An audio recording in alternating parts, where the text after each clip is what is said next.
front seats in the house. We got one coming for you. Coming back live to you 2023. We're bringing you nothing but the best. 9 on the Grind TV. From the front seat. Oh, we can't fight the feeling, yo. We got today the man, the myth, the legend, music producer, bass player, stomp foot, funk extraordinaire. We got Jerry Wizard Say is with us. So you know how we do in California. It's early, but get the funk up. New York, where you at? Jersey, you heard? Delaware, Pennsylvania, St. George, Long Island, Staten Island. Come on. 2023. Ohio. What's up, Lucy? What's up, Patty? What's up, Brenda? Woo! Feeling good today. What's up, my baby boo? Overachiever, you know I love you. Woo! Where was we at? Oh, yeah. North to South Carolina. Virginia. Georgia. Florida. New Orleans. Oklahoma. West Virginia. Minneapolis. Up in Detroit. Nevada, Utah, North and South Dakota, Puerto Rico, where you at? Jerry Say's in the house and we high. From the front seat. My producer, Mr. Markley, back there behind the glass. Keeping it funky, keeping it fast. We can't fight the feeling in Hawaii, Tokyo, I'm Young Haseyo, Japan, Germany, China, Ukraine, we love you, Haiti, Africa, Dubai, we got you, Egypt, over there in Ireland, thank you, Elizabeth, DJ Cocolino in Italy, I love you, woo, Carmen in Australia, I love you, Wendy, I love you, we love all that funk around the world, Baltimore, DMV, Washington, D.C., Charlotte City, Funky Philadelphia, Brooks, I got you. Y'all tune in on the chat line. Keep it active. Jerry Say's with us. Everybody clap your hands like this. Come on. Come on. Oh, oh, oh. I hear you. I hear you. Where you at? Woo! Good God, I'm hyped today. First show of 2023. God is good, y'all. Funk from the front seat. 9 on the Grind TV.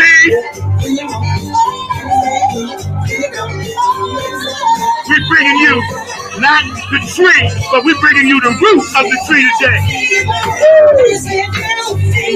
We can't fight that feeling. Wizard is in the house. He flew in on his back and carpet today to hang with us from his planet.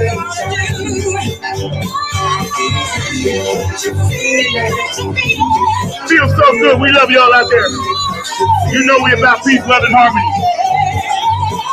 We're going to get this show started. I told y'all I was bringing y'all the goods in 2023. We're going to step it all the way up live, y'all. We love you out there. If you got a birthday, we love you. Anniversary, love you. If somebody transitioned on, we got you too. And don't forget, it's about peace, love, and harmony. Today's guest is a world-renowned, extraordinary music producer, bass player, visionary, innovator. There are so many accolades and names we could give this brother, but we know him as the Wizard. Without further ado, Funk from the Front Seat, on behalf of my producer, Mr. Mark Lee, 9 on the Grind TV, is proud, honored, and hyped to the max to bring you Jerry Wizard Says in the house today. Woo! It's hot. Good God. Damn, Zach, you know how to wake a motherfucker up. Damn right. You taught me that. You said when you hit the stage, stomp them. And I learned that from you, my brother. How you doing? I am good. You know, the weather's good out here. It's been raining in California for the last week. Mm-hmm. The rain is nothing compared to the cold and everything. But life is good. I mean, you know, I've been going through a lot of motion. there's no complaints. I love that's life. beautiful, man. Yes. You know, I wanted to tell the audience, you and I periodically touch base, you know, and I've been knowing you for years, but, you know, when you were down here and y'all were performing and we opened up for you, I was telling people that was, and I opened up for a lot of people played, you know. And what year was this? Wait, I'm saying that was the highlight of my thing, opening up for you. What year was this? Oh, what year? It was like 4 years ago at the Lincoln. Okay. Y'all did the Lincoln, and we put that band together, and I was talking to you, and my bass player got jealous because I told him I knew you from 1977 when I got kicked from backstage at the other Lincoln in New York. Now, why is he jealous? Because he wanted to talk to you about bass stuff, and I was talking to you about the Lincoln in New York where y'all stomped with Larry Graham. Oh, man. I wrote about that gig. Man, that gig. Playing with Larry Graham. Larry is my hero. When I was a kid, I watched Sly and the Family Stone. It was on a network TV show. This was in the late 60s. I mean, maybe this was 19. Yeah, no, it had to be the 60s because I was still in high school. Mm-hmm. And I saw Larry Graham playing. They had the camera under him, looking up at him, and his nostrils were flared because he was smelling the funk, and they was playing this groove. And I said, God, who is that? And that was my role model for how to groove. Yeah. You know, Larry rolled his sleeves up. He had his sleeves rolled up and his nostrils was flared. And he was, I mean, you know, that brother is like, you know, he's the Hendrix to me from the bass world. Yeah, yeah. Funny you say that because I wore my Hendrix shirt for you today. Oh, yeah, Jimmy. Yeah. So let's go back to the beginning. The question that a lot of people want to know, including myself, right? Yeah. Wizard. What's that about, and where'd that come from? Whoa, that came from I'm from Miami. You know, I grew up in Miami. It's called the Magic City. Right. And when I first met Joyce, Glenn, and Mo, I just left high school. I was 17 years old, and we met in a very unorthodox way. But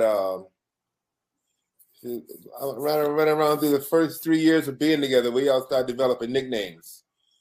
And Glenn would always say, do some of that magic shit. And Doc was the first one to start calling me Wizard. And, you know, just from riffing and making sounds. And plus, you know, I would always claim to be from the Magic City. So, yeah. That's deep because for all the years that I've known you, I never knew. And I told you when we talked, right? I was embarrassed. I was like, you know what? I only know him by Wizard. I didn't even know your first name was Jerry. So it's a nickname, just like we got Mo. Yeah. And Wizard. Joyce, her name changed all the time. But it always came back to Joyce, but everybody else's name stuck, you know? Yeah. Because I know they were calling her Baby G for a rap. Wasn't they calling her Baby something? Yeah. Like Baby Jean, Shout, Sing. Yeah. She has some killer Electric Peanut. Yeah. You know, you've done so many projects recently. We're going to get into that. And again, we're hanging out graciously with, you know, Wizard today, Mr. Jerry Say from Cali. He was nice enough to get up early for us. I really appreciate you. So you guys stay active on the chat line and go back and watch this show. It's going to be all over the place at least 3 or 4 times today. But when you first were developing, you were one of the core foundations of that sound. Right. Yeah. And tell me a little bit about yourself and BB about how you guys developed that pocket, that groove that they laid on top of. Well, Zach, it goes way back, dude. I mean, like, I'm writing a book right now, and the editor had me go all the way back to my birth. Right.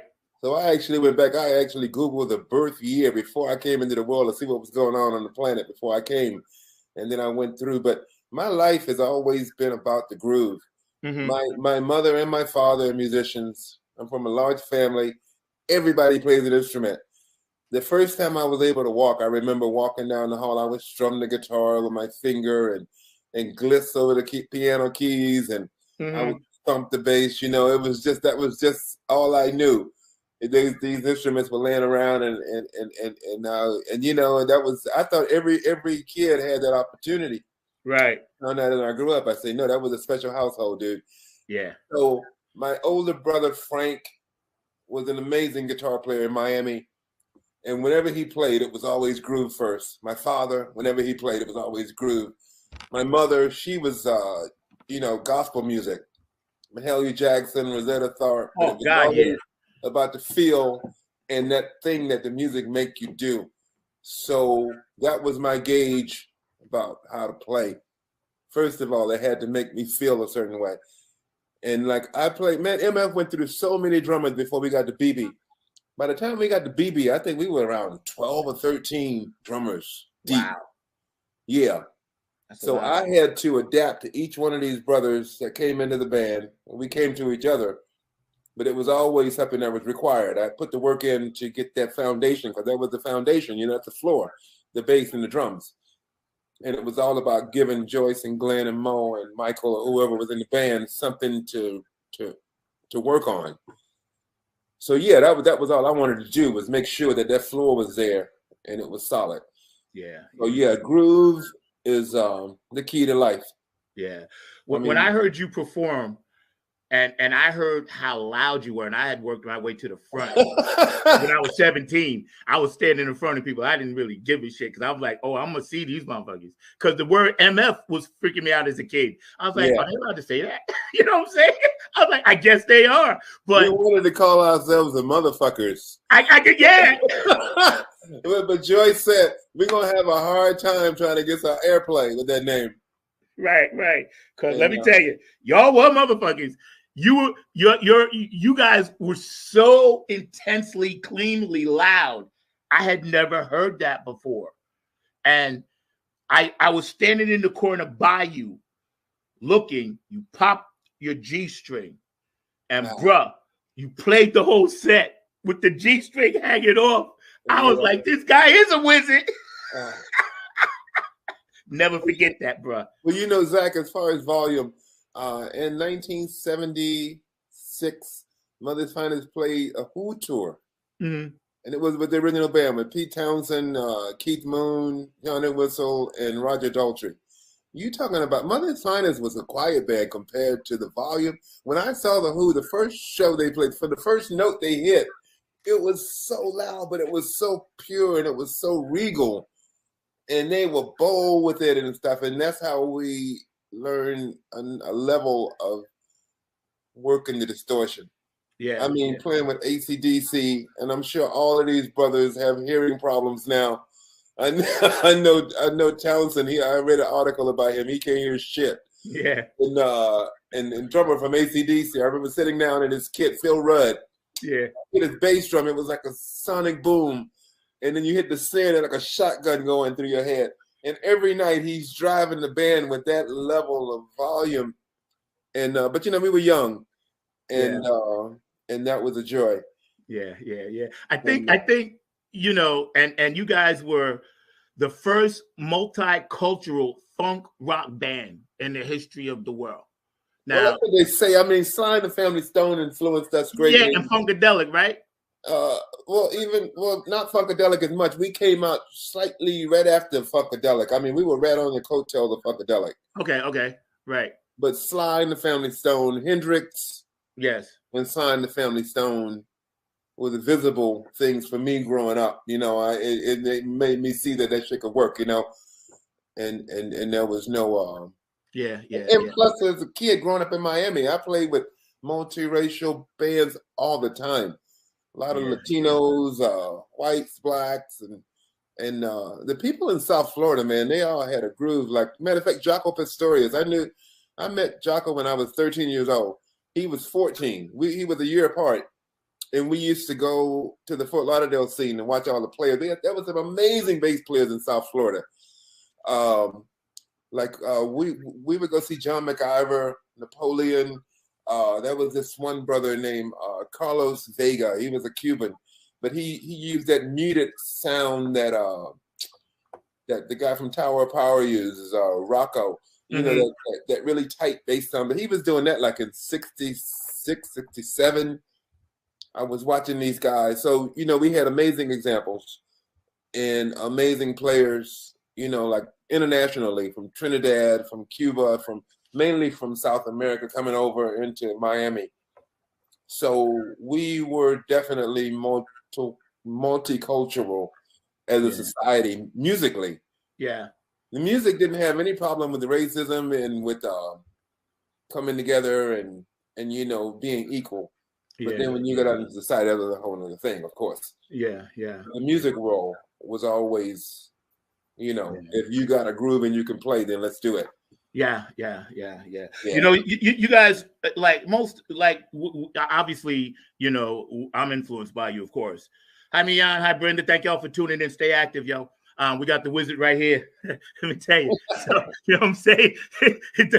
Don't get no better than this to start off. But yeah, that picking up from that Woodstock, pass the torch from Hendrix to Sly to you guys to the live festival, peace, love, and harmony thing, sustained the music business, and gave my age level something to look up to. Like, you were my hero. Bootsy was my hero. Sly, you guys were our black heroes. And this is nothing against other races. We didn't have any. You had to have them. You got to have someone that looks like you. Yes. Jimmy was it for me. When I saw Hendrix, I said, yeah, this was coming around the Chitlin circuit. Yes. And you got this brother that was like extraterrestrial and transsexual and he's galactic, he's writing about like the star constellations and shit. And I'm saying, okay, I see. I mean, he just raised the ceiling completely. And then he set his shit on fire. Right, and then he burned his shit up. Yeah. Oh no, my boy, right? Man, I talked to Peter Townsend about that when we were on the Who tour. We talked to Peter Townsend about when Hendrix came to town, when he first came to England, and he was saying that, like, he said he wasn't tight with Clapton and Beck or even Jimmy Page as much until Jimi Hendrix came to town. And then all of a sudden, the guitar players all had this summit. They say, "What are we gonna do about this motherfucker?" Right. And then you talking about, we were talking about volume earlier. They say Jimmy was the loudest motherfucker. And like the thing about Hendrix is like I got this digital box set that I bought. It's the Hendrix box set. It has all of his presets. Mm-hmm. Like for his sounds, and it shows you the setting that he had. He was so unorthodox. He would use full bass and minimal treble, and he would like, the mid-range was like always in a place where you would never think. But then when you hear the sound, you say, damn, that's how you got that sound like on Axis Bold's Love, or that's how you got that sound like on Crosstown Traffic. And like it was, he approached EQ with a different ear. But his volume, the volume was always cranked, but it wasn't just like, piercing. It was something that got your body, that vibrated you from your ankles and shit. Yeah.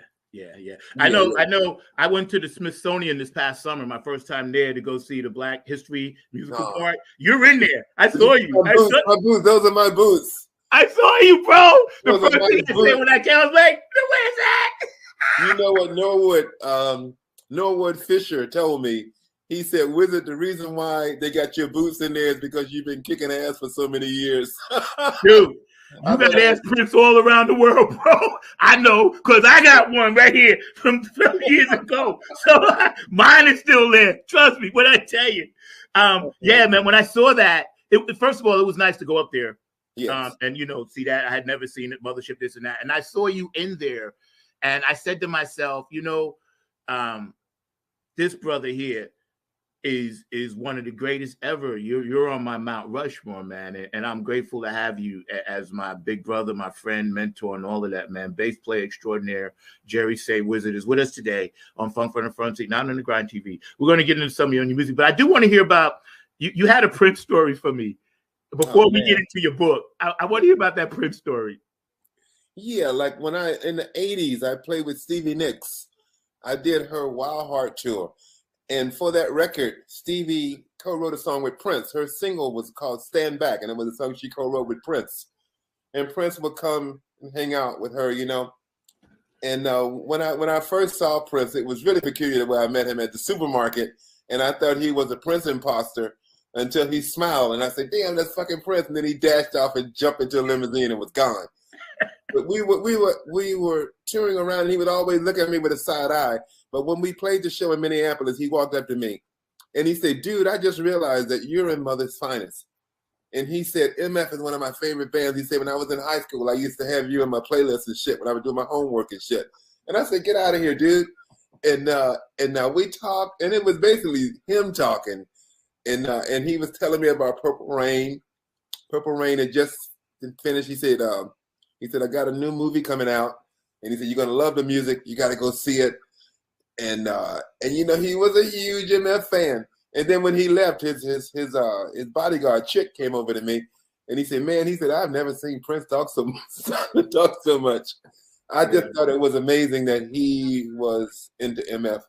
Yo, everybody was, bro. It's like I had to order my album from Audiophile because they didn't sell them in New York at first, you know. Oh. And I ordered 3. I think another Mother for You, but I know it was the original Mother's Finest, and then the live.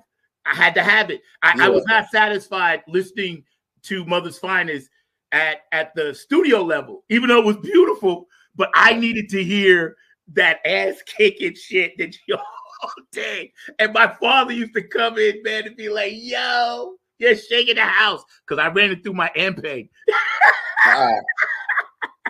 Yo, you wrote one of Mother's Finest biggest hits, "Baby Love." Yeah. Tell me a little bit about that. That was about my girlfriend at the time, Connie Stepp. There is no other to compare to her. This woman she touched me in such a unique way. And she's from Florida. I used to always have to go back down there whenever I was off to see her. And those words came out as actually, I woke up early in the morning, one morning, and she was creeping on my mind, and I was burning for her touch. Yeah, I mean, you know, there is no other to compare to you. You got me blindly giving all I have to you. You give me feelings I can never find. These feelings ain't complete unless you're here all the time. And I heard that pong groove as I was singing it, and it came. But you know, like the original chorus is different from what's recorded. And I want to do it one day because it was a riff that the guitar and the bass played together, like in the chorus. And Tom Werman, the producer, when we did it, he said, "Let's separate the chorus from the guitar and bass." So I went to the kick drum. And Mo went to the keyboard, and they did the rhythm, and that's the way you hear it.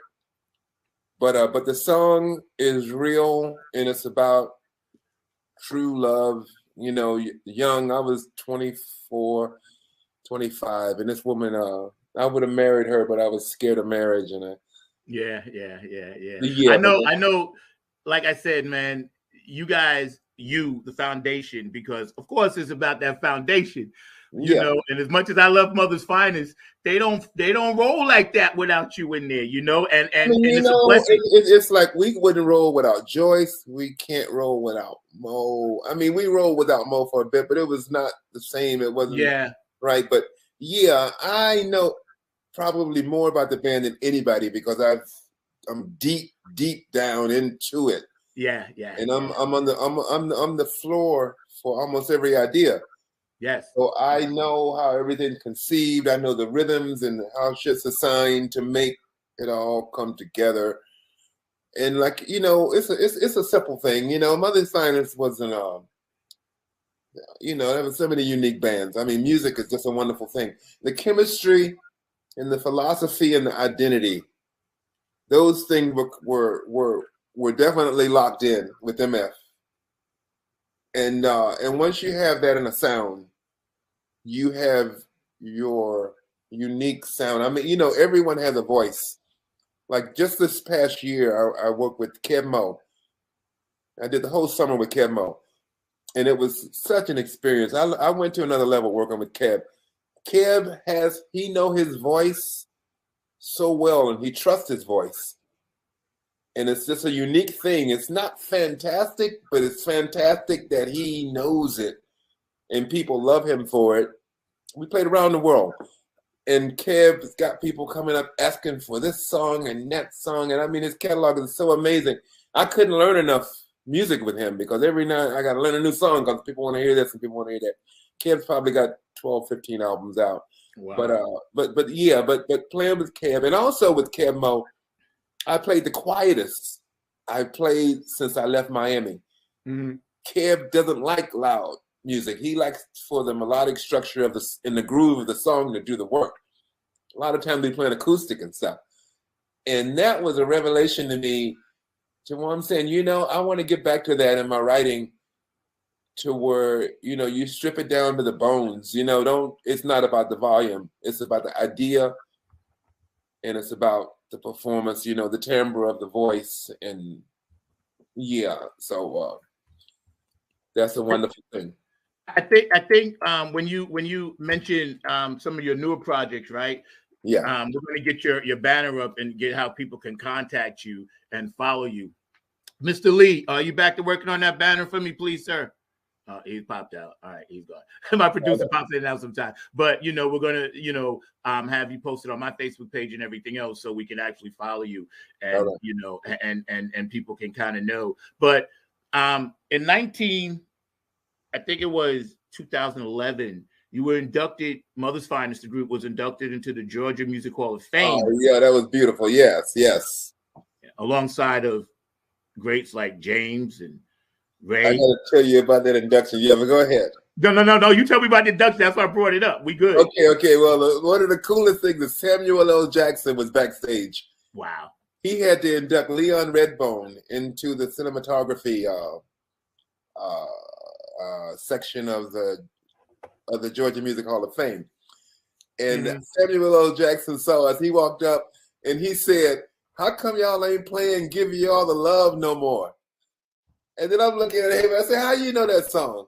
And he said, "Man," he said, "I used to watch y'all." He went to Morehouse. Right. Him and Spike Lee used to see us when they were going to Morehouse. They used to come to the Atlanta clubs and they saw us play, like, even before we cut that first CBS record. Mm-hmm.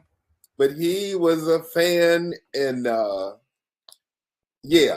just thought that was amazing. That Sam was a fan. Yeah. But also that was inducted was Justin Bieber was there for a Vanguard Award, and what's her name? That beautiful black woman, Babyface produced. I know who you're talking about. Yeah, I know you're talking. I can't call her name, but I know you're talking about. Yeah, she was inducted, and the woman from a different world, the sister, the light skinned sister, who man, I'm so bad with names, but like me too. Yeah, but it was star-studded backstage, and Alex Cooley, who's a promoter in the Southeast. He was responsible for every concert. He actually that the last Hendrix concert in the Southeast was done by Alex Cooley, and Alex Cooley would bring in the Beatles, or he brought in the Stones, or just everybody came through Alex Cooley. Right, when Alex Cooley heard we were being inducted, he came out of retirement to be the announcer, and he was kind of ill at that time. But he came from Florida, and he was the one that inducted MF into the Georgia Music Hall of Fame. And like he said, that's like Little Richard, that's like Ray Charles, that's like James Brown, Ray Price, the Allman Brothers. I mean, the list is staggering. Yeah. And it's I was very grateful. Yeah. Being there alongside these legendary MFs, Yeah. And you're one yourself, so rightfully so. And today we're hanging out with Jerry Say, known as the Wizard, the anchor, the bottom beat, and all that good stuff for the, funk rock group Mother's Finest that we all grew up listening to. And, my producer, Mr. Mark Lee, back there. Right now, we're going to take a quick 5 seconds. Jerry, hang out with us. We want to shout out P-Funk Radio, and I'll do a couple of shout outs. On the other side, we're going to come back, and we're going to talk about your book. We're going to talk about the videos we get ready to show and what you got popping for the future. Yo, told you, like 23. Y'all hang out for us. In the first P-Funk show we did together. Who's that? Oh, yeah, and the first. That's right. Okay, and that too. We'll do that. We'll start with that first. Mr. Mark, please, we ready back there, bro? Let's do that, bro. Hey, this is Keith Jackson with P-Funk Radio, inviting you to check out my brother Zach Robinson with Funk from the Front Seat. Saturdays, 12 noon on the East Coast and 9 a.m. on the West Coast. It all happens on 9 on the Grind TV and also on YouTube. Great guests, great conversation each and every Saturday. That's Funk from the Front Seat with Zach Robinson on 9 on the Grind TV and YouTube. Check him out. Yeah, brother. Thank you, Keith, for always pumping the music and supporting the show. And of course, HJ Entertainment, K&N Jams, P-Funk Radio. We love you guys. Oak City Music Collective down here. We love you guys. George the Funk Vinci, your artwork, Curtis Wilcox, Aquarius Rising Art. We love you guys. And also the Funk Chronicles Hall of Fame. We love you. And you guys keep spreading that funk out there. Keep supporting it. Keep supporting brothers like this brother. He is a pillar of the funk rock community. We stand on his shoulders. There'd be no nappy head funk army if it wasn't for brothers like him and Boots. I'm telling you right now, but we wouldn't have had the music to hear. So y'all gave us the roadmap, and we just gonna try to hold you up as best we can and do our part, man. And I tell you what, I don't like to put people on the spot, but yo, we gotta do a show with you. I always put it on the air so I can go back and say, I got you. we got to do a show together. We're going to do some stuff. We're hanging out. And you got a book. First we're going to talk about the first P-Funk show. Go ahead, bro. Oh, yeah. This was in 70. It had to be 76. Late 76. We were signed to the same management. P-Funk and MF were the only bands of color, Lieber and Krebs. Lieber and Krebs had like Aerosmith and AC/DC, and they had Black Sabbath and Ted Nugent and like a rock, Blue Oyster Cult. And the only acts of color were P-Funk and Mother's Finest. Wow. And MF was touring the world, touring America, like with all of these rock acts. And then on the itinerary, the next gig, it says Parliament Funkadelic, P-Funk. And I said, damn. I said, okay, cool. And we played in North Carolina A&T. It was like complete black school. And like we had just the night before we played with Aerosmith in Detroit, and it was like all white faces. And then when we played at Carolina A&T, it was all smiling black faces. And like we kind of went into that gig thinking that we were gonna have to turn down and change up and shit. But when we played the first song, I mean, they loved it. It was like I said, okay. But I was really excited about meeting P-Funk. And like when we got there for soundcheck, they had finished and gone. But just before we went on, they showed up. And like, I figured they were there to check us out, because I would have done the same thing. And George Clinton walked in wearing a North Beach leather outfit that was to die for. North Beach leather was like the thing back in that time, and expensive, and the tailor was extreme, and I was say, oh God, I was so jealous. I said, damn, this dude got. And then the whole band came in; they were looking so cool and everything. And so we went out and we played. We had a great set. We kicked ass, came back, did 2 fucking encores and shit. And then I said, okay, I want to see P-Funk. So I went I changed, and then I stepped out of my dressing room door. And then coming down the hall was George. He was wearing a pair of orange chicken feet, plastic chicken feet, and he had on a thong. And he put a sheet over his head. A hole was cut in the sheet for his hair to stick through. And he was underneath was a thong, and on the front of the thong was a picture of the Roadrunner. Right. And that band was like that was like Eddie Hazel was still in the band, and wow. And the bass singer Ray Davis. Right, Ray Davis was there. Boogie was there. Jerome on drums. And I'm not even sure who was on keyboard. Maybe Gary and Bernie. No, this was before Bernie. Wow. So this was before Bernie. Wow. This was straight out of P-Funk. I mean, this is straight out of Funkadelic. This was straight out of Super Stupid. Okay. I mean, this was way back there. Yeah. They went on stage, and I was impressed with the Who. When I saw what P-Funk would do to an audience, George went on stage with that song, Call My Baby Pussy, Pussy, and everybody in the place was in jaw drop mode. And this groove was so hard, And then they went into an even harder groove, and Joyce would pull up his sheet, and he would show you his ass with his song, and he would turn around and show you the Road Runner. I mean, you know, it was like an extraterrestrial circus. Yes. Those guys, that band, there was nothing, you know, they got civil from that point on, because that was the point when they were just in shock mode. All they wanted to do was shock funk you. Just like they have shock rock, they were shock funk. And yeah, they were definitely an element, and they changed the world. But I've been seeing George Clinton at least every 2 or 3 years. We run into each other, and we never forget that first connection we had. They always respected MF, and of course we always respected P-Funk. But we did many tours. We did the Flashlight tour. We did the Mothership tour. We did the Chocolate City tour. And you know, Bernie Worrell, God, that's my boy. I remember him when he first joined the band, and the guitar player Mike Hampton. Mike's my guy, yeah. Oh man, you can't touch that brother. He plays guitar like John Coltrane.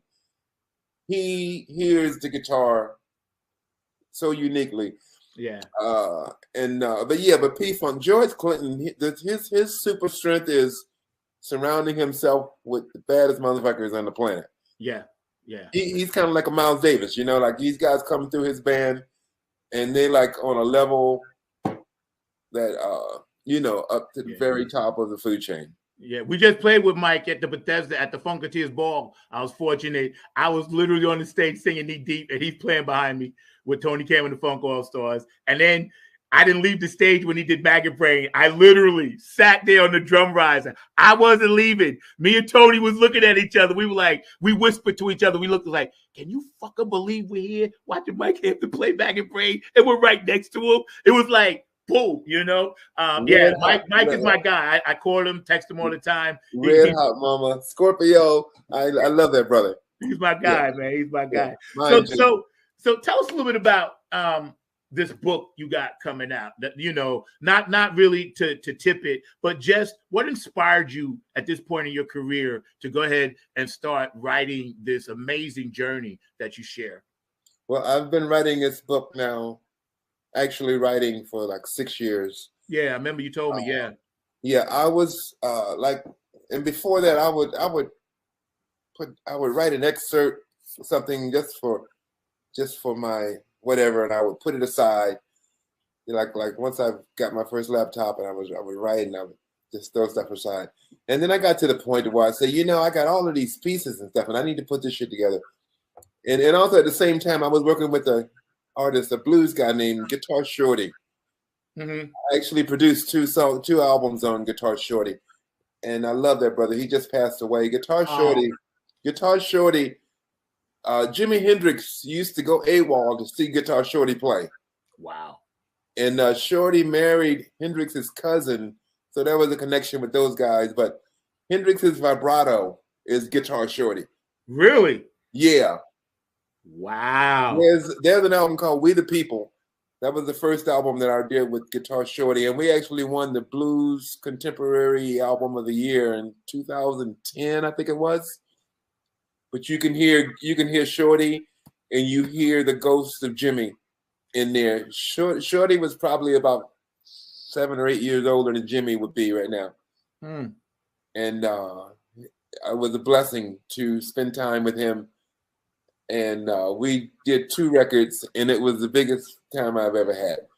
You know, my producer, Mr. Mark Lee, is a blues personified. Like, I know he gonna go ape shit when he comes on to ask you your question, because I give him one. Now, Mark, you're gonna have to keep that shit short, all right? But he's already chomping at the bit, because David Tony, Guitar Shorty. He knows. Yeah. Mark knows. Yeah, right. Man. So you're writing this book, and you got all your things together. When should we expect this to pop in? You know, this year for sure. I'm doing a soundtrack for the book. As I was doing this, every time I write, I was writing my story, there's been songs that I've written that I put on the shelf and I never released. And as I was writing this book, I felt like I was impregnated with these songs. I said, God, this just got to come out. And all of the songs that are going to be in this soundtrack have an amazing amount of meaning to my life. Yeah. You know, I was writing these songs from a place of necessity and you know, that's how that was my life's blood to live, you know. And I was really glad, like, when I first had the idea, I said, okay, Warren, I need to think about a soundtrack. And then I just went through the book and I was saying, okay, that one's got to be there. Love and Control, Protection, Surface, Slaughterhouse, all of these things got to be in there. And like, you know, and it's just like a soundtrack for a movie.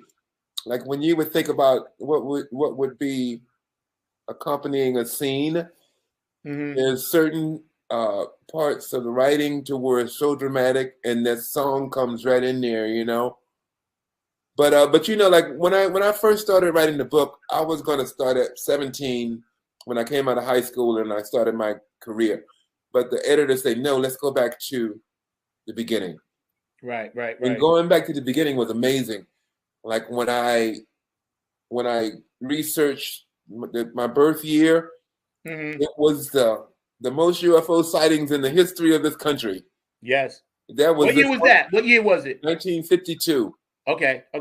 There was this one incident called the Washington, D.C. incident. Yes. Where there were UFOs hovering over the White House and the Capitol. Yes. And they sent the Air Force sent airplanes there to intercept them. And when the planes got there, the objects disappeared. And then when the Air Force left, they came back. And it freaked the fuck out of America. Yep. And then that was in July. And then in November, we had the first hydrogen bomb was created by America, and there was a test blasting of the hydrogen bomb in the Indian Ocean. It was the biggest boom a human had ever created. And then it was a presidential year, and Eisenhower was a 4-star general. America wanted more stability. We was freaking because he was saying, "Fuck, extraterrestrials are coming. How you gonna fuck with them?" And then the NSA, you know, like it was just a lot of movement in the world. And then I came up in November, and I was born in Florida. And then I had to get into the whole Indian makeup of this country, because I was born in Opelika, Florida, which is Opatisawakalaka, which was a Seminole Indian village back when they owned everything, before the Spaniards came and took the land from them. And so my book took on this whole concept of the plight of the American Indian. When I moved to Atlanta, I realized that my grandma was part Cherokee. And then in the 80s, I worked with Ricky Medlock, who was Lakota Indian.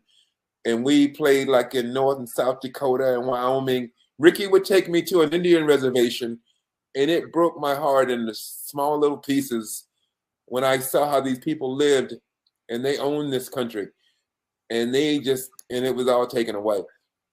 And, but my writing took a sidebar to the events of the world.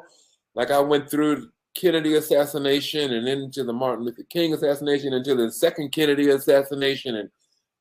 So just the events growing up, what shaped my moral compass about how to survive in the world and understand how mankind is. We have a lot of work to do, and we need to go forward as far as being humans. And instead of making shit to blow each other up, we should make things to generate more peace and love. I mean, you know, we just can't seem to figure that out. Yeah, you know, and it's funny getting back to your book, because I'm getting comments on both things. So when you see me looking, I'm getting comments here and there, right? But one of the comments is that, you know, the soundtrack to your book, and you know, that's going to be amazing. And one of my fans popped in, you know, my boo, and say, hey, that's so awesome. So she just wanted to say thank you for that, because not a lot of people are thinking in terms of that. But in terms of the UFO, I'm a hybrid myself. I'm an Anunnaki funk soldier. I was born in 58, the year they claimed rock and roll came through. And I've experienced so many things. And being of that ilk, the space child like you, like myself, this is why we all bond. And I think since COVID, the word 2020 hindsight and all this other bullshit, right? Like, our light workers now are coming together. You know, we're all coming together, and we're here to spread peace, love, and harmony and get to that next transitional level. And brother, let me tell you something. You're one of the leading lights that we follow. You, Bootsy, Patty, George, Carlin, you know, Mother's Finest, all the ones we stand on. It's you guys that we follow your light, and we appreciate. I mean, you know, like it was like Dick Gregory. I met Dick Gregory when I was very young, and that's when I turned vegetarian completely from talking to him, and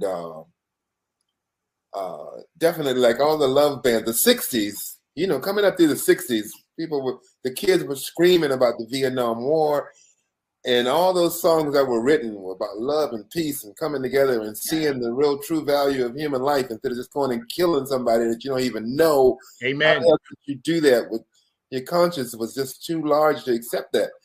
And so, yeah, you know, like all of those, and that's why that kind of compares to the necessity for me to write the soundtrack for my book, because I had the soundtrack in my life that was there. You know, those songs were being played as they were marching in the streets and trying to get things right. And I got to tell you, man, first of all, we're hanging out with Wizard today, and I'm like a fanboy. I got to tell you. So right off the top, I'm psyched. But we're going to play a couple of vids that you sent for us. Mr. Markley, you ready back there, sir? We're going to run some stuff, man. And you just hang out with us, and I want my audience to enjoy. And let me tell you, this brother right here, Mount Rushmore. I know you're humble, but yo, I'm gonna give you your flowers.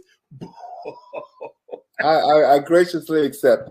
You know, man, when it comes to there's so many. I know so many vicious bass players, and I don't even claim to. You know, one of my favorites is Michelle and the Giocello. You know her? Oh God, yes. Wait, Zach, I got to tell you this story. Yeah, go ahead. Okay, Joyce Kennedy had to do Women in Rock at Berkeley University. And Michelle was there, and Joyce was there, and Layla Hathaway, and a bunch of amazing sisters. But they had to play Truth to Set You Free. And Joyce told me that Michelle had a hard time playing the bass line. And I said she had a hard time playing my shit, because I studied her. And she is like, she's a guru. Yeah, she is. Those bass lines that she come up with, I mean, God, and the voice, the phrasing, the concept of the writing. And yes, the consciousness, yes. If I wasn't your girlfriend, I was your girlfriend last night. When I heard that, I first thought that was P-Funk and Skeet playing bass on that. That's right. I was like, what? And then I saw her live. She's holding the bass and playing the keyboards. I said to myself, this too, Brutus? Well, you know, I also saw her with David Dyson. You know who David is? Yeah. David Dyson was playing bass with her. David Dyson is like a galactic player. Yeah. He's from another galaxy. Yeah. And like Michelle, for some reason, she wanted to have a bass player there so that she could be free to sing in front. But she had a bass with her. And David was playing, and I mean, he was killing this shit. And I said, damn, ain't no way anybody can play this shit any better. And then she would pick up the bass and play a song. And I said, damn. Yeah, she played much less, but it was way more effective. Yeah. She's from your galaxy. She's from your planet. She's from there. You know, that's her touch and her understanding. Yeah. And you know, see all of this great music that we have today. And Mark, we're going to get to the video, so just hang out. But all the great music we have today, it comes from you guys, and I'm so I guess the word is honored and proud that I get to be a part of it and play it. But at the same time, I taught at the School of Rock for a while. And I told you the story on the phone. They wasn't going to fire me because I was one of the best teachers there. But I was teaching them about you, Jameis Jameson, Boogie, Skeet, Stanley Clark. You know, I was teaching them about the Cat and Zeppelin to play bass and foot keyboard. If you know, want to get you the truth, you got to go there. Yeah, and my manager and owner would get pissed at me, and because I ain't teaching the standard stuff. I would show them videos half my lesson. I said, look, go home and study this. Come back and then play that. You know what I mean? Because I wanted to perpetuate what you guys started. Believe me, we're not going to let that die off. You in good hands. My band, Tony Kim and the Funk All-Stars, Shirley Clinton, we got your back. Like I told Bootsy, we got your 6. It's not going anywhere because we got you. We got you, bro. We're going to pop up this video, Mr. Mark Lee, and then I'll get you on. Don't worry. Don't chew off the doorknob. Just hang out. I love you, Christy.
Damn. Dude, bro. Bro, first of all, there ain't no words for that. I gotta tell you, my band, we tried to play this, couldn't play it. I gotta tell you something deep about that song. Little Richard came to our house in Atlanta. This was like 76 before we got that record. Little Richard showed up at our house at midnight in a limousine looking like fucking Cinderella. His hair was perfect. He had on a lime green chiffon outfit embellished with rhinestones, and he had on a beige cape that the driver had to carry up the stairs so that it wouldn't touch the floor until he got into the living room, and he gently set it down. And we asked Richard what he wanted to drink, and he said, "I want tea." We had stories. And then we took him to the basement to play him some music we were working on. That's when we were writing Fire and Give You All the Love and stuff. And he loved it all. And I'm sitting there with Little Richard, and he's sitting there, the shit that we have created, and he was clapping and he was singing along with the gospel aspects. But we had a talk with him.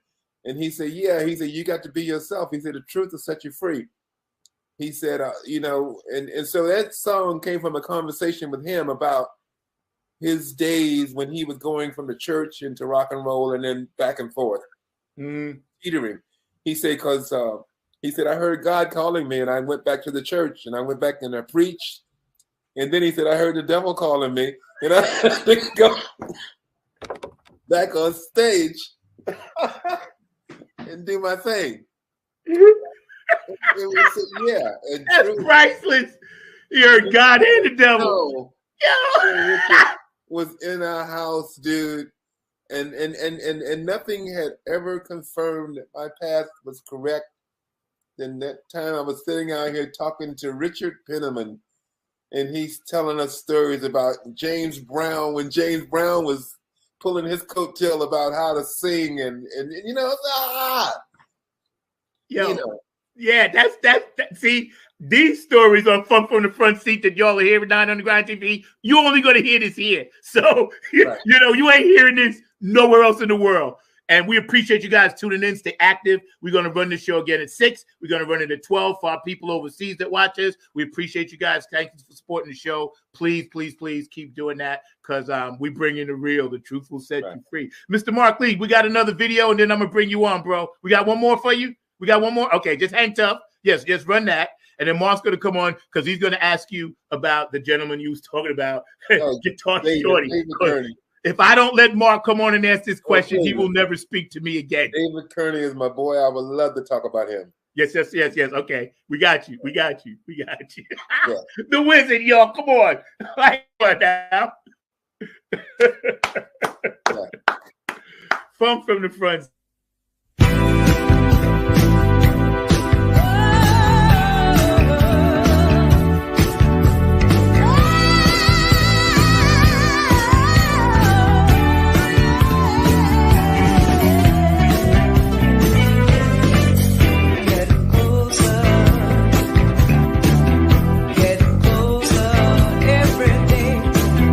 Lord knows I tried.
Bruh.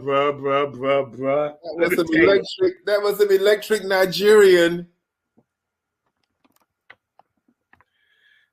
No words, man. No words. I'm speechless, man. You know what was so cool about that track is that's my brother playing on that track. Yeah, we were going to get into him because I was going to mention that. I'm gonna bring Mark Lee on, but while Mark is coming on and muting his stuff, so other stuff behind him. But check this out. I know we was talking about your brother. A lot of people don't know he played drums. Your brother Harold played drums. That's one of the instruments he played. Yeah. Well, okay, one of the right. But I know you told me he played on "What You Won't Do for Love." Yes, one of my favorite tracks ever. That's my brother Harold, the eternal groove of life. You know what was that broke my heart is when I heard that Freddie White passed away, the drummer from Earth, Wind, and Fire. Yes, we were going to acknowledge him at the end. Yes. Okay, well, you know, like the connection that he has in his bloodline when he plays with Verdine and Maurice, the genetics of the groove cannot be broken. I feel that same thing when I play with my brother Harold, and I have 4 other brothers that are guitar players, bass players, keyboards, and stuff. But when I play with Harold, I don't have to think. All I do, he just count it off, and the shit happens, and it's perfect. And I love that we didn't get a chance to play together as much. I sent you a Blackfoot track that Harold's on. Mark, do you have that track, the Blackfoot track? A Reckless Boy. Okay, yeah, we're gonna run that. Yes. Okay, yeah. You get to hear Harold on another side. Okay, let's run that. Yeah, when you're ready, we'll run that. Yeah. But my brother Harold, man, he is so talented. He's my youngest brother. Kills the bass, but on drums. Every time he would send me a track, you know, he played. He did a lot of Casey and the Sunshine Band recordings. He's from South Florida, but when he played when he told me about the Bobby Caldwell project, when I left Fort Lauderdale in 1971. Bobby Caldwell was playing with a band called Kathmandu, and he was a guitar player. Yes. And he was an acidic guitar. He played like Frank Zappa, Hendrix, and Terry Kath kind of combined. Bobby's hair was all the way down to his waist, so you never saw his face because he would just lean over and his hair was down. And he would just play this wicked electric guitar shit. So when Harold told me, he said, I just cut a record with Bobby Caldwell. I was looking for something shock, electric. And then it was, what you want to do for us? I said, hello. Homie made a 360, and I couldn't believe how smooth it was. Yeah. And I didn't even play, I don't even think he played guitar in that session. He just played keyboards. Uh-huh. With the voice, because, you know, he never sang with Kathmandu. The keyboard player was a singer. Right. Norm's guitar is out in Los Angeles. That's the guitar player from Kathmandu. I mean, the keyboard player from Kathmandu. But Harold, he made that track. He gave it life, you know. Wow. Mark, you ready to run that track for us, brother? Let's run that. Okay, brother. Boy, this was a whole nother adventure. And I'm loving it, man. Funk from the Front Seat, Not on the Grind TV 2023. We hitting you hard right out the gate on January. Here we go. This is all American Indian. I love it. I love it. Yo, this is, I'm in heaven right now.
Let me tell you something, man. I'm sitting here. I'm about to lose my mind. I'm losing my shit over here. I ain't gonna even lie.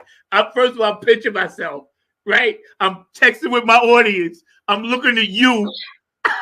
Right. Oh, and I had my boo gave me this beautiful present this morning, so I'm good. Mr. Mark Lee, my producer extraordinaire, works very hard back there. I got to bring you on. It's our first show of 2023, so thank you, brother. You've been my producer now for going on a little over 2 years. And for my audience out there, I want to thank you guys sincerely for supporting this show. We never thought it would go this long. Now we into almost our third year in May. Mr. Mark Lee, come on, pop on, man, and talk to this brother here. All I got to say is you were dropping so much blues knowledge, and I was sitting there going like, "Oh, Zach got to get me on here because you're talking about Guitar Shorty, you talking about Kev Mo, you're talking about all these legends of the blues." And I'm sitting there going like, Zach could tell you just like he loves the funk, I love the blues, but I love all kinds of music. So Zach knew that I was going to be coming on.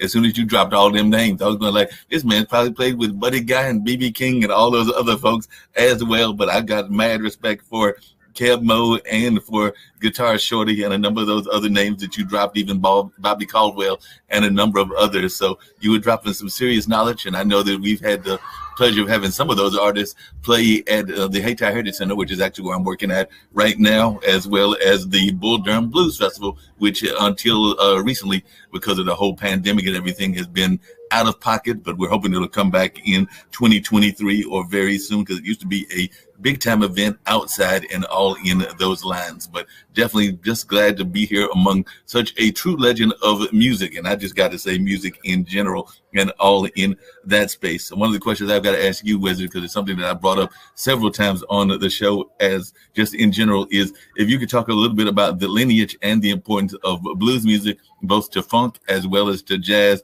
and just music in general. So I'd love to hear your thoughts around the importance of the blues lineage. It's a huge link in the chain. You know, it started like American music started, you know, like from slavery in the fields when they were at the end of the day, when you just needed some relief from getting your ass kicked and having to just work. You ain't getting paid and shit. The only joy that you got was to be able to play a groove and to clap and to something. And it started with that. And somebody got an instrument and started playing, and, you know, Lead Belly and all of that stuff that was back in the 30s when somebody found a microphone and they started recording. It started with just unintelligible, you know, these lyrics, you know, Ebonics is what they used to say it was, because when the Africans came over here, they took their language away and they made you start speaking a different language. And then you couldn't really get a grip on it because you couldn't read about how it was properly done. So you made up your own meaning. And then those were the song lyrics of these first songs that we were hearing. And then it turned into gospel music because, like, you know, that was always a thing. Like, you know, you needed to talk to God. People needed to talk to God. And that was like the whole Christian thing. And then Wade in the Water, which turned into a slave map. He was telling you how to get to the Mason-Dixon line. I mean, it was so amazing. And I mean, people of color, so resourceful. I mean, you could beat them down, always find a way to stand up. Always find a way to go forward. I applaud, and not because I'm black, but just because of the species. I mean, the shit that these people went through. When I went to the Smithsonian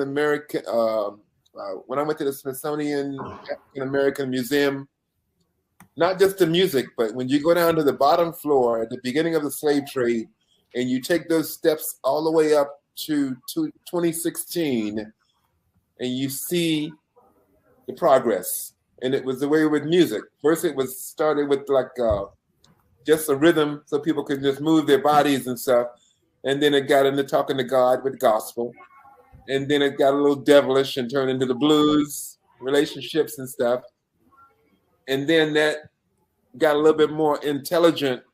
Like when Lead Belly was singing, you know, he was more intelligent with his lyrics, and his storytelling came into play.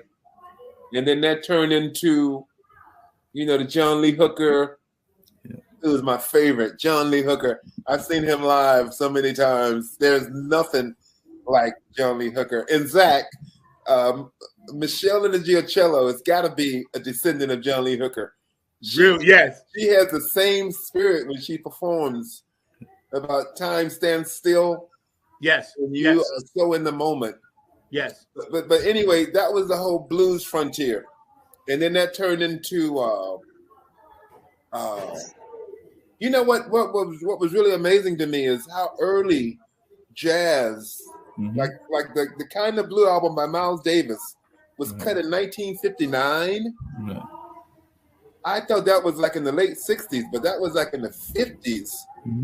And all of a sudden, these brothers came all the way from No Intelligence and blues and kind of rhythm and blues. And then jazz was created. But even before that, it was like Hot Joplin and what was that type of music like that? Ragtime.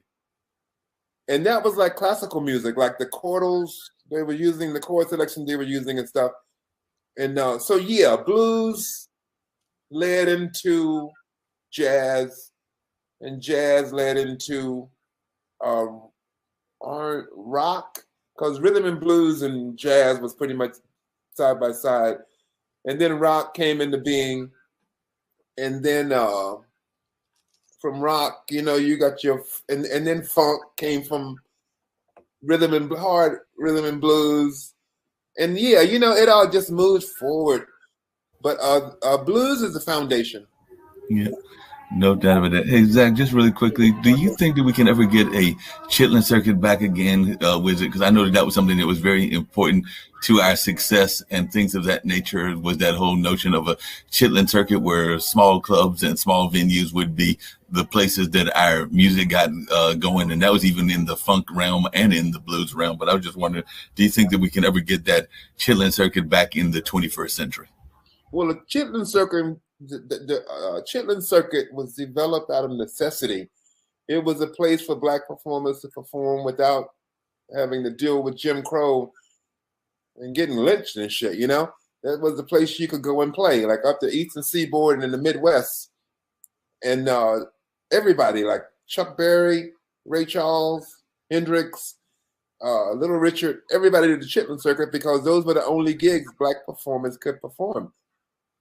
And like, so it was a necessity. I don't know if it'll ever come back. The necessity's got to be there for, you know, and hopefully humans aren't going to go backwards as far as the way we are, where we treat each other, where that's even going to be necessity. But I think the sense of pride that was taken from playing in the Chitlin Circuit, because these brothers were pissed because you had these white clubs that were like amazing, but they weren't allowed in there. So they just made their amazing music in the juke joint that was down the street. And come to find out that everybody wanted to come there because that was where the action was. It was, you know, it was the most spirited music being created. Yep. I think, and thank you, Mark, for popping in. Producer Mr. Mark Lake Extraordinaire. Hang out with us for a minute, man. And we're hanging out with Jerry Say, and, you know, known as Wizard, and just that speaks for itself. And you guys been really blowing up the chat. I really appreciate that, man. Because see, the legacy of this brother, he's on Mount Rushmore. This is why I was very humbled and grateful to have him on my show and call him my big brother. And I know him, and I opened up for this brother. So right there, you know, that speaks volumes. And when we look at music today, myself, Kevin, Dr. Brooke, and all our circle, our full circle and my band, we're always talking about spiritual food, feeding people with the music. And today's artists, like, there was a banner for a funk fest and it had no funk artists on it. I got nothing against them, the artists that were on there, the Mary J. Bliges of the world, Bobby Browns, but they were calling it a funk fest. Funk has now been hijacked, the word. Definitely. And it kind of pisses me off.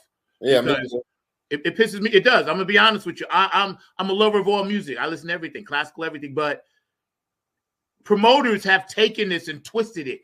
So we have to give people spiritual food in this funk. Where do you see the future of funk music going?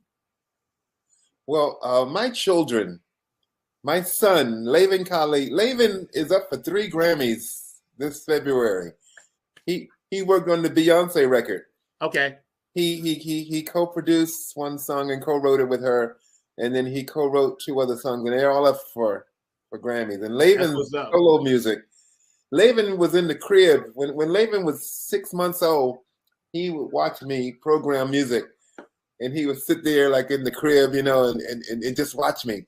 And he was always quiet because Lavin ended up going into golf. Like when Lavin was turned 9 years old, he loved Tiger Woods, and he started playing golf. And I used that, and I was a golf dad. Took my son all over. My son got a full golf scholarship. Wow! Into the university. Wow! He was that good. And then when he turned 18, he came to me one day and he said, "Dad, listen to this." And he played me some music. And I said, "Damn, it's bad." I said, "Who is that?" He said, "That's me." And I said, "Who's singing?" He said, "Me." I said, "Who's playing?" He said, "Me." I said, "You played everything?" He said, "Yeah." And then I said, Who wrote it?" He said, "I did." Lavin plays, his first instrument was trumpet. Plays drums, bass, guitar, keyboards, sings perfect pitch. His mom's also a vocalist, keyboard player, perfect pitch.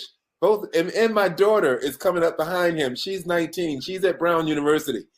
I went to see Dayella on campus at Brown, and everybody knows her. She walks down. We walk down the street. "Hey, Dayella." I said, "What the hell? You just been here. It's your first year here." Yeah. But it's a marvelous university. But the music that Dayella hears, she hears my funk, but she hears classical music, and she plays drums in a jazz band. And then she sings out front like Ella Fitzgerald. Wow. And then she could sit down with me. She loves to play Skin Tight by Ohio Players. And she's playing the drums and I'm playing the bass. Right. And I play brick for her. We play Duzik. Yes. Duzik, yes. Right. So you have to teach your children. You have to spread it, because if they don't get it from the library that Amen. we live, that you are, that I am, that you are, we're supposed to give that knowledge to our children and hopefully find a way for them to understand it. They don't have to take it all, but there's a lot of nuggets in there to make their lives better and to continue on with the flow of positive life, you know. Amen. And that's what funk is going to need. Funk is something, it's not going to die, because as soon as somebody hears the right groove, they're going to say, it makes your body do things that, you know. Yes. Yeah, there's a physical reaction that touches your soul. And the best of every genre of music does that. You know, it gets you into your God within. And that's what funk is, connecting to your God within. You gotta have it. Man, some of those P-Funk shows that we did back in the 70s, it has never, I mean, you know, the whole spirit of a funk, man, and seeing an arena full of people, you know, and especially when you brought up the Chitlin Circuit, Mark, I describe in my book, I said, Parliament Funkadelic was a perfect expression of post-Chitlin Circuit freedom, because they were able to be the funk and nothing but the funk. That was a time when you couldn't do that in this country. But the road that was paved by Chuck Berry, Little Richard, there was this one guitar player, I forget his name, he used to play behind his neck. I mean, God, it's such man. But anyway, like, you know, the road that they paved gives us the freedom to live and to continue going forward, and that's what it's all about. I mean, it is. I know I got 2 daughters. Kayla, shout out. She's at App State, so I love you. She's a freshman. My other daughter's a freshman in high school, and they know, like, I took them all the way back to Screaming Jay Hawkins, Howlin' Wolf, and I made them watch them docs, bro. Wait. Howlin' Wolf. I played with Hubert Sumlin. Like up at up in Woodstock, New York, like Levon Helms, the drummer from the band. He has this barn, and he had this thing called the Midnight Ramble. And every weekend he would have all these great artists. Man, I was on a show with the keyboard player from Steely Dan, Donald Fagen, and Zach Offer was on drum. I mean, it was a star-studded band. But Hubert Sumlin came out. He had an oxygen tank because he was having respiratory problems, and he Yes. had the tube, and he had the thing connected to the tank. He pulled it out into the stage. He sit it there and sit on a stool, and they gave him his guitar, and they gave him a pick, and he slapped it away. And they counted the song off. And this brother had to be like, you know, because he passed away like about a year later. But I could not believe the spirit in him. As soon as he started playing, it was right in tune with the universe and God. Yeah. I mean, you know, Yeah. and like he was at Howlin' Wolf guy. And he was telling us a story. He said when he first auditioned for Howlin' Wolf, he had a pick. And then Howlin' Wolf say, go and learn how to play with your hand, then come back. Right. And he came back, but that's Hubert Sumlin playing on Wayne Doodle, I mean, all of those, those Howlin' Wolf songs is Hubert Sumlin. Yeah. Mark, can we get a banner up while we still chatting? But you know what, Wizard? Like when PBS is such an underrated part of our educational system, right? Because they show doc PBS, PBS, and they when they showed the doc of Mahalia Jackson. Right. I was recorded on my VCR. I still got those tapes. Howlin' Wolf. I recorded every doc I could because I was like, you know, America, they're trying to teach stuff out of the kids. And people like yourself are trying to believe this whole thing where they call it, they accuse you of being weird because you're awake. Yes. What the hell is wrong with that? Yes. You want to be awake and aware of everything that's going on. You don't want to be asleep and just not moving forward. That's right. You know, and the world now is a much better place with what you guys did, and we're continuing. Like you said, funk ain't never going to die, but I keep pushing it hard because this is just who I am, you know, and I don't know no other way. And having guys like you in my life and your inspiration, you know, you inspire so many people just today being on the show, man. And this is going to be part one because we always do a 3-part series. So this is just part one. You'll come back when you have time. I know you get ready to go on tour and everything else. You got to wait until I finish this book and then I want to talk again. Yeah. We'll come back. But listen, every week we do a hero of the week. You know, it could be anybody, random, male, female, lady, black, white, whatever. But this week we honor you, Jerry Wizard Say. You're our Funk from the Front Seat hero of the week, and we appreciate everything you've ever done, everything you're about, your music, your family, the way you spread peace, love, and harmony, your vibe, everything about you, bro, is golden, and it's golden. And we got about 3 minutes left. We always give our guests the last word. We're going to give you the full screen. Mr. Markley, you have anything else for this brother before we jet up? Hold on 1 second. I was trying to get the banner up. No, you're good. You're working it. It's good. Don't worry. You're working it.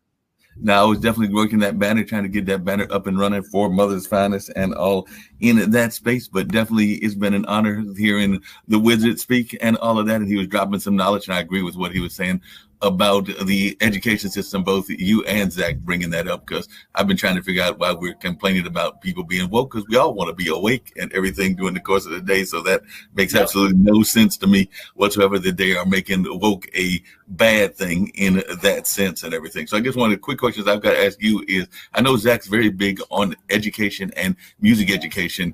Do you think that we're doing enough in our space around music education, and what can we do to make it better?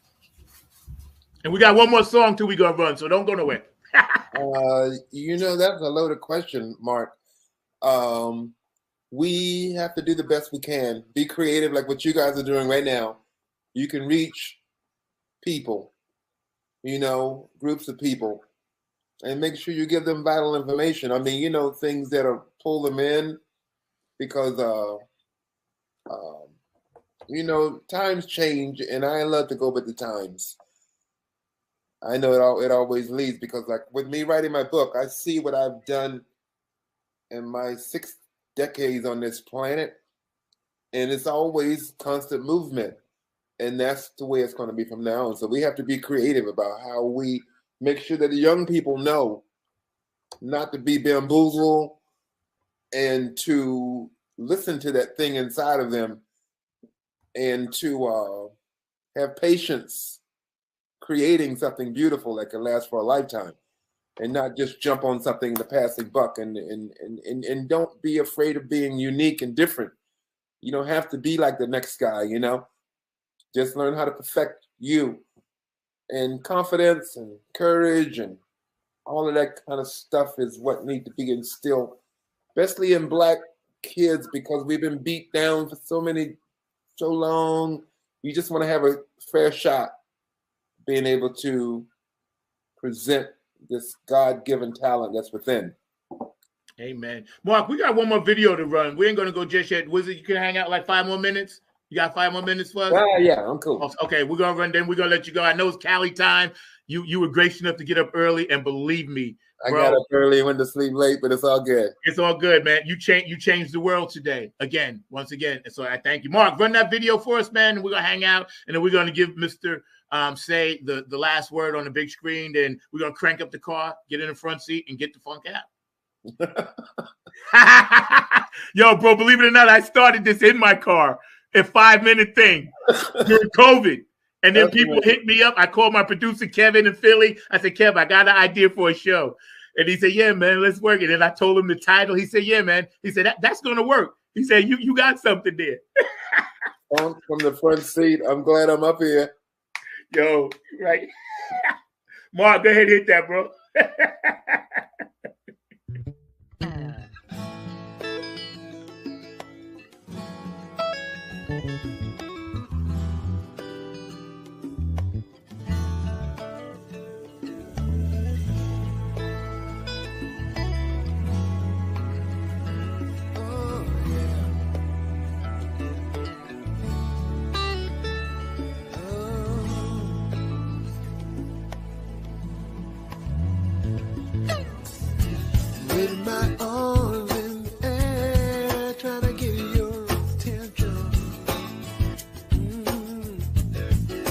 Sky's so blue, baby, where are you?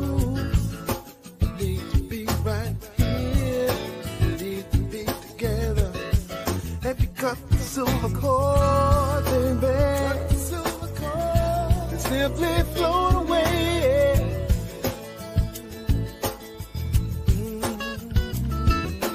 Come back, baby, come back.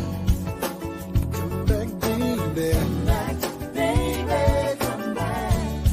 To my heart, to my soul. Come back, baby, come back.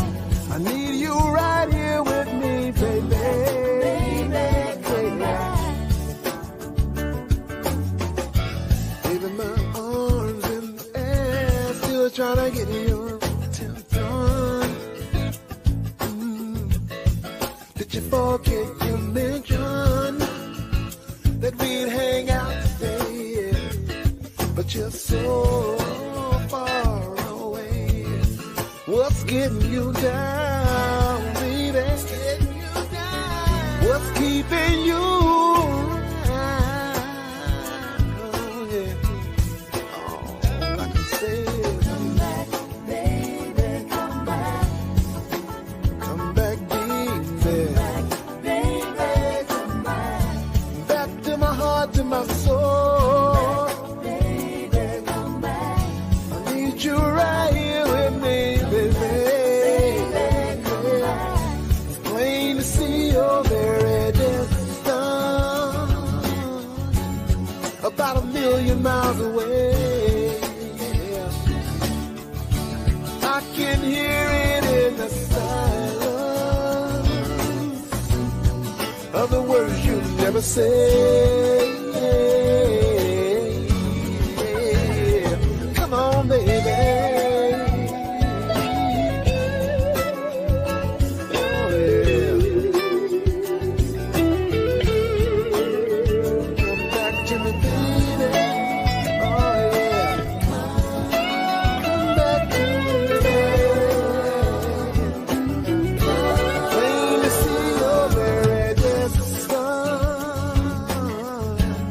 About a universe away, girl.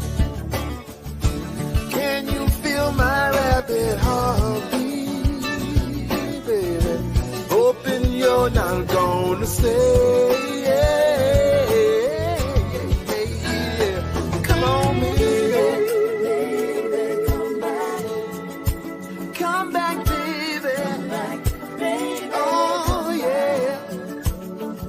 I don't know what I've done wrong, baby. Please let me know. Whatever I can do to make you come on, baby. Come on, baby. Come on, baby. Come on, baby. Come on, baby.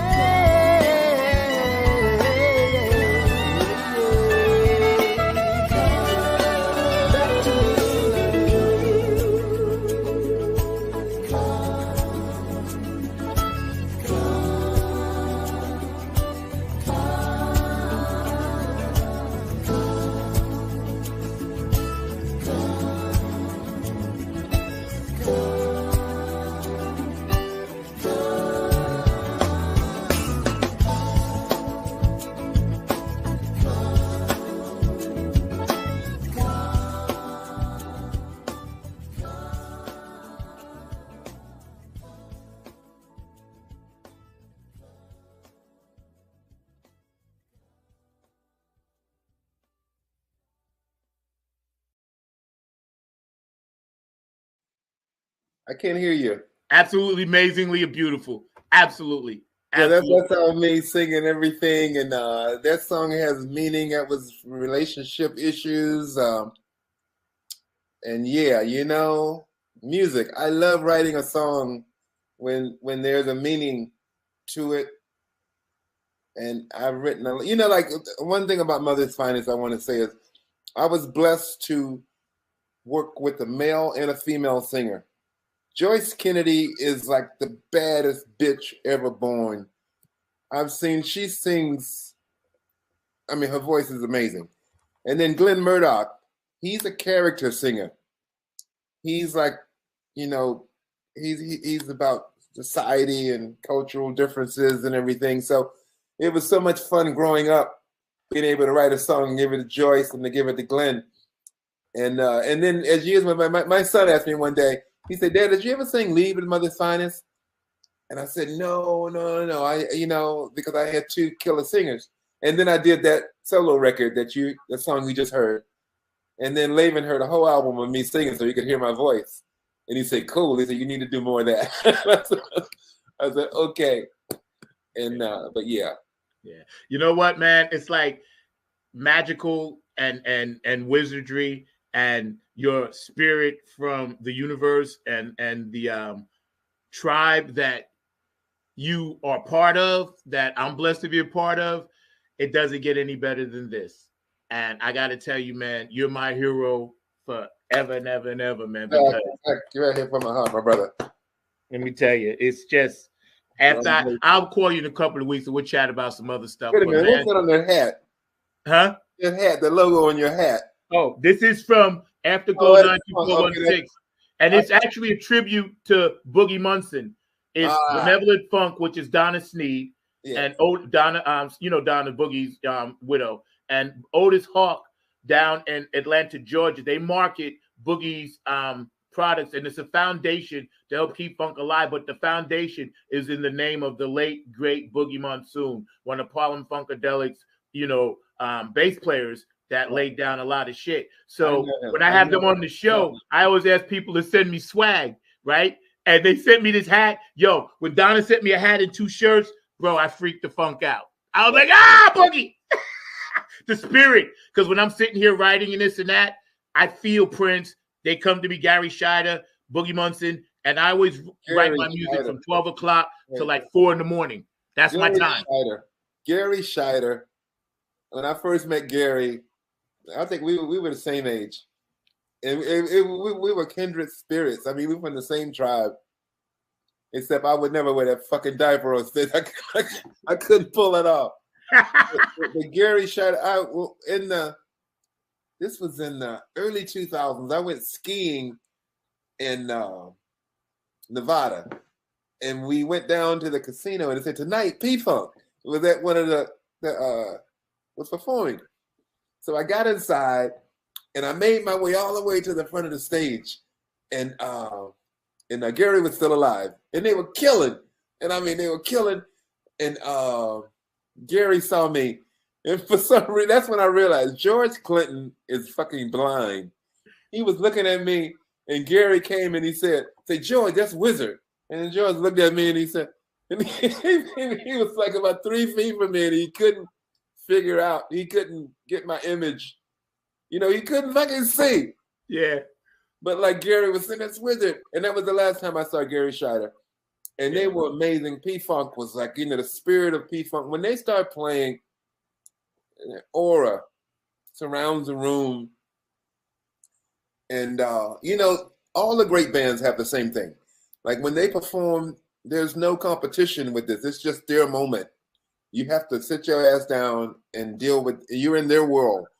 And when they're finished, you have your turn. And I found that with AC/DC, with like P-Funk, with even the Commodores. Man, we did some amazing tours. Aerosmith.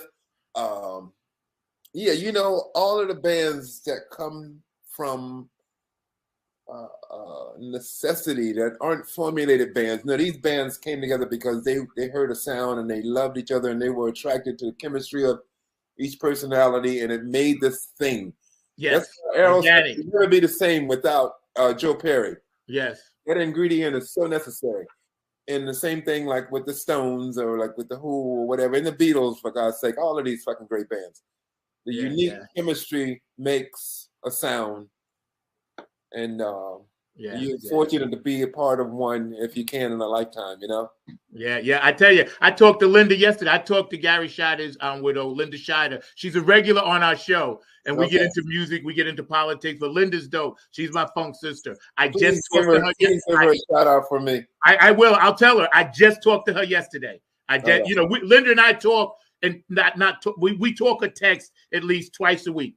At least twice a week. I talk to her. Now, Donna, she's always busy, but Donna will hit me up every now and then. I make sure she's okay, you know. But yeah, this hat, it means something. When I wear this hat out, I wear it with pride, bro. This is what it is. Man, oh man. Funk from the Front Seat, Not on the Grind TV. My producer, Mr. Mark Lee, I thank you so much.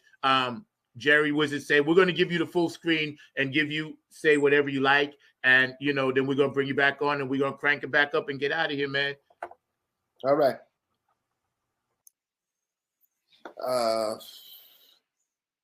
What would I have to say about it? Just make sure that 2023 is going forward. We need better music, like what Mark was asking about what's happening with funk. The Chitlin circuit is not coming back, but it's going to be another circuit that's going to be connecting us to each other.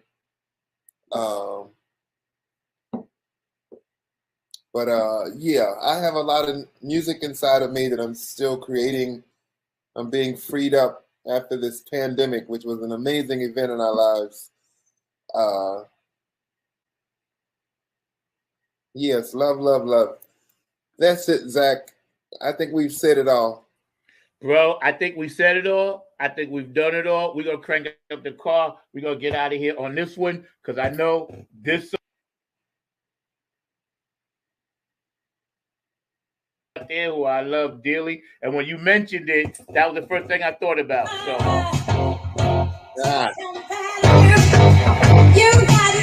Funk from the Front Seat. We out.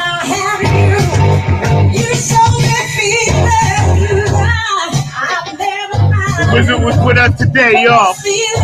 Enough said.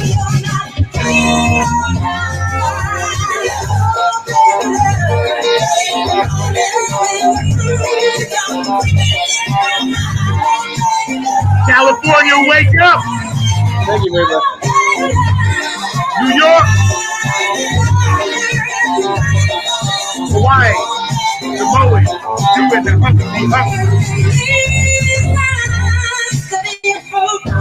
Ohio, Brenda.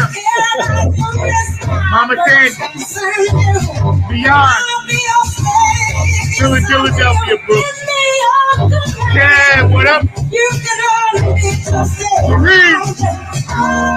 Clap your hands. Come on, world.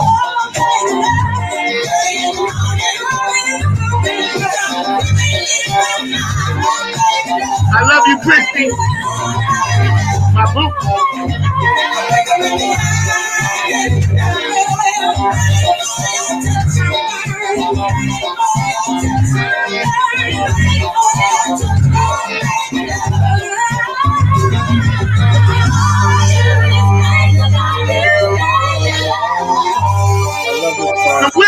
y'all. Come on. Thank you very much.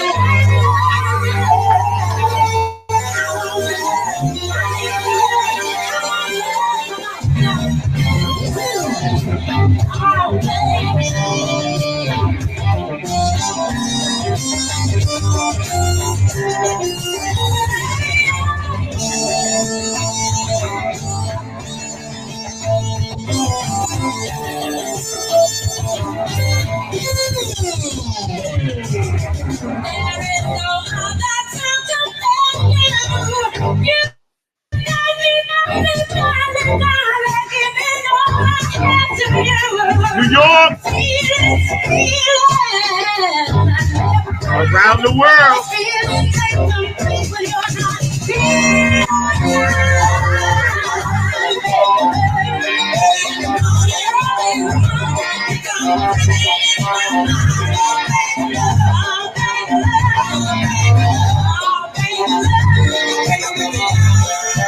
Come from the front seat.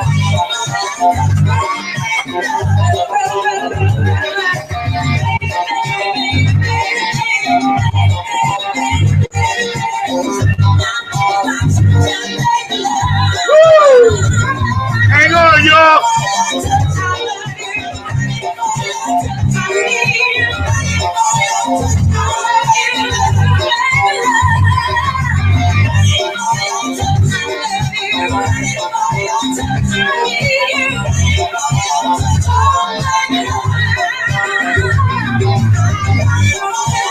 Florida, you in the house. Florida. Italy, what's up with the business? Cocolino, you over there? Germany. Dubai.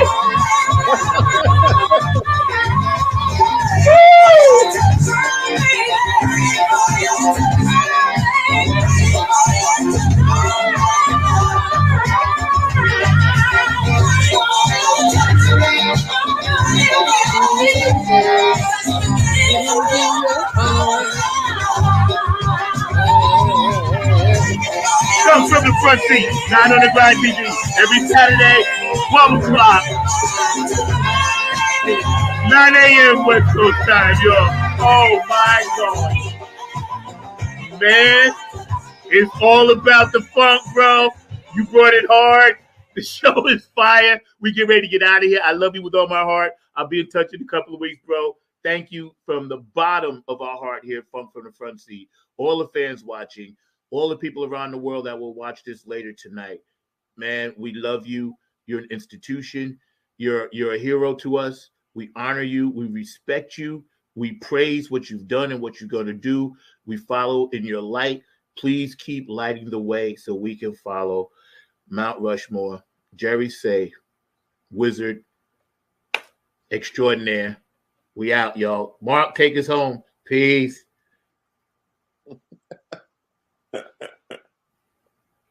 Big love. Man, let me tell you, bro. Yes. Let me tell you. It's special. You got to put Wiz at wizard.net up there. Okay, wizard.net. Hold on. Okay, hold it, Mark. We got to fix that. WYZ. And I'll tag it. WYZ at WYZARD.net. Got you. Mark, we'll fix that. You can keep this one also. Yeah. Okay, and we'll make sure we add that, and I'll tag that. Text that to me, and I'll tag that to my Facebook post when I thank you. Because I do a thank you on Facebook, and I'll tag it. Wizard.net. I'll find it, and I'll tag you. I got you, bro. I got you. We'll make sure. And also Wizard Base on Instagram. Got you. Okay. Wizard Base on Instagram and wizard.net. Got you. Man, and I'll tag them both. They kicked me off Facebook about 5 years ago, and I could never get on again. Yeah, really?